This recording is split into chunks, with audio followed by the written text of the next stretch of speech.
கர்த்தருடைய பரிசுத்த நாமத்துக்கு ஸ்தோத்திரம். இந்த நாளில் நாம் தியானிக்க போகிற வசனம் 2 நாளாகமம் 20:17.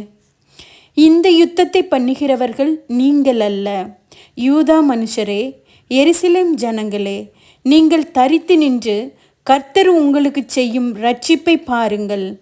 பயப்படாமலும் கலங்காமலும் இருங்கள். நாளைக்கு அவர்களுக்கு எதிராக புறப்படுங்கள். கர்த்தர் உங்களோட இருக்கிறார்.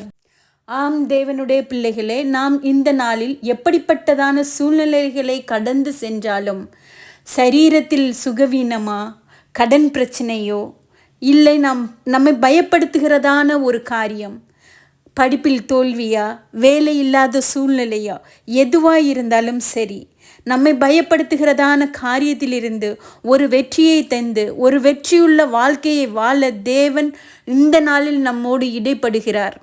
ஆண்டவர் உங்களை பார்த்து சொல்லுகிறது இதுதான். நீங்கள் இதை பார்த்து பயப்படாமலும் கலங்காமலும் இருங்கள். அப்படின்னா செய்ய வேண்டியது ஒன்றே ஒன்றுதான்.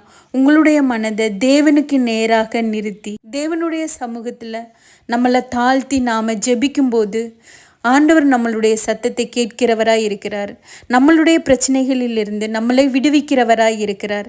அது எப்படிப்பட்ட பிரச்சனையாக இருந்தாலும் பரவாயில்லை. யோசபாத் தனியாக துதிக்கிறதுக்குன்னு சில ஜனங்களை முன்னாடி நிறுத்தி அவங்கள பாட வைக்கிறாரு.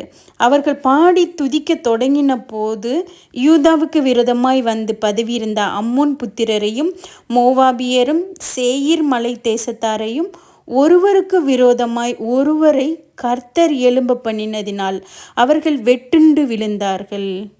பாருங்க, யோசபாத்தோ இல்லைன்னா யூதா ஜனங்கள் வந்து யோசிச்சிருப்பாங்களா, தேவன் இவ்விதமாக நம்மளுக்கு வெற்றியை தரப்போகிறாரு அப்படின்னு சொல்லிட்டு.